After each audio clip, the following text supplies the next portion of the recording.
So hello and welcome back to Making Materials. I'm going to show you another Halloween activity today, but unlike the previous Halloween activity, this one is tied to a very specific grammar point, so it's not as flexible. The game is a quiz on how do you stop monsters, and we're going to be using the grammar point you have to. Okay, so first of all, a quick confession. This is a game that I haven't actually played yet. I've prepared it and planned it, but I'm going to play it for the first time this year. So what I'm going to say today is my plan, but it may be subject to change when I get to guinea pig it in the classroom with real students. I intend it as a team game, so I've written 4 teams here, though that's flexible according to the number of students you have. And as the grammar point we're doing is have to, it means that this game can only be used with Ninense students who have reached Unit 4, home stay in the United States. As this is where they will first get I have to speak English now. The game will only practice positive, have to, not do not have to. But any time after this page, you could use this activity to review or drill that grammar point. Okay, so originally I was going to call it how do you kill a monster, but I decided to make the game a little more friendly and reduce more obviously violent aspects. Although it is a Halloween game, I want it to be a little spooky. I don't want it to be too nasty, so I changed it to how do you stop, not how do you kill. We'll introduce the idea of Halloween to the students first, and then show them the first monster. We'll get the monster identified, either from the students or from me, and write it in here. So the first one is a mummy. How do you stop a mummy? And I've preferred mostly black and white classic monster pictures, or sort of cute cartoon versions of the monsters where possible, to again keep it less horrific. So after we've introduced the monster, we will give them 4 choices. You have to use sunlight. You have to use fire. You have to use water. Or you have to use lightning in this case. Now, I would read out these options to the students, but I don't want to explain anything that they don't know.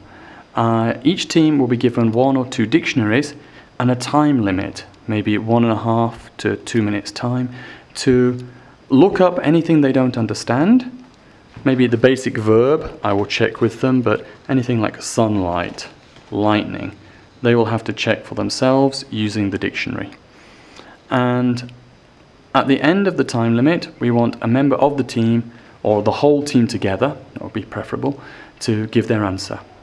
You have to use sunlight, maybe, would be team 1's answer. Okay, team 2. You have to use fire. Good. Team 3. You have to use fire. Good. Team 4. You have to use lightning. Okay. Then we reveal the correct answer by removing incorrect. So the correct answer is you have to use fire. So team 2 and team 3 were correct. I'm planning to use negative points for this game. So instead of giving a point to team 2 and team 3, instead, because they failed to stop the monster, team 1 will get a negative point in the form of a gravestone. Team 4 would also get a negative point. So at the end of the game, the team with the least gravestones would be the team that stopped the most monsters, the team that didn't die. Although I'm going to avoid using the word die. So that's how I plan to score this game. Obviously, it's a speaking-based game, so we want every member of the team to say their answer. And then we'll get everybody to repeat the correct answer after all the guesses have been made. So I'm going to walk you around the 8 monsters I've prepared now. So that's the first one, the mummy. And the others I've just laid out on desks around the classroom, so it won't take time to put it all on the board. So the next one is werewolf. So again, a classic monster picture, not too scary, but gets the idea over. And the options I've got are, you have to hit him with something wood, something gold, something silver, something platinum. Okay, the correct answer, in case you're not versed in werewolf lore, is something silver. So silver works against werewolves. The next one is vampire. So I've used a classic Lugosi Dracula for that. And the 4 choices I've given them are all food-based. Again, I wanted to avoid violent methods such as stabbing him with a stake or putting holy water on him. And I've gone for food.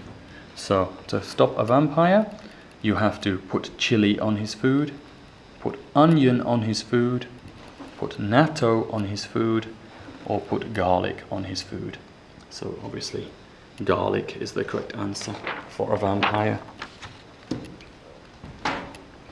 Maybe they will know classic vampires, but maybe they don't know Chinese vampires. So Chinese vampires are very different to European vampires. So how do you stop a Chinese vampire? Choices here are put a magic paper on his face, put red socks on his feet, put pink ribbons in his hair, or put an old fish on his head. Anyone who has seen the wonderful Mr. Vampire series of films will know the correct answer is put a magic paper on his face. It's actually a piece of paper with a prayer written on it, and if you place it here, it immobilizes the vampire. They just stop moving. Okay. Next one, we're moving away from classic movie monsters like Mummy, Werewolf, Dracula, Chinese, onto zombies. And the zombie, again, I wanted to avoid using really violent methods. I didn't want to talk about shooting them in the head, which is the most common method in movies. So I did some research on Haitian zombies and found out you can stop a Haitian zombie by making a line in front of it. So the question is, a line of what? You have to make a line of salt, make a line of bread, make a line of pepper, or make a line of chalk. The correct answer is make a line of salt. Classic Haitian zombie cannot cross a line of salt. Okay. So we're making the transition now from classic monsters to kind of more movie monsters. So the next one is the witch from The Wizard of Oz. So I'll just introduce her as the witch, but the choices for the witch are throw a black cat at her. So you have to throw a black cat at her, you have to throw flowers at her, you have to throw apples at her, you have to throw water at her. So in The Wizard of Oz, it's water, which melts the witch. I thought that maybe students might think black cats and apples had connections with witches. Another movie one, Aliens. Specifically, these are the aliens from War of the Worlds. So how can you stop aliens? You have to laugh at them. You have to play with them. You have to sing to them, or you have to sneeze on them. So the correct answer is sneeze on them. Because in War of the Worlds, the aliens have no protection against human germs, and a simple common cold can kill them. So, correct answer, sneeze on them. Last one, gremlins. How do you stop gremlins? So, the 4 choices are, you have to turn on the air conditioner, turn on the heater, turn on the lights, or turn on the stereo. And the correct answer is gremlins can be defeated by bright lights, so turn on the lights. So we have 8 monsters here in the how do you stop quiz to drill ground point have to. Okay, hopefully that's clear. So this is going to be using a dictionary and speaking based game. So we want the teams to answer the question in unison, and we want to get a repetition of the correct answer after each round to increase the amount of speaking. And also, I guess it's a bit of a culture lesson as well. And students might not know these monsters, which are well known in Europe and the States so well. So have fun with it. I hope that game is useful for you. Okay, see you next time. Bye bye.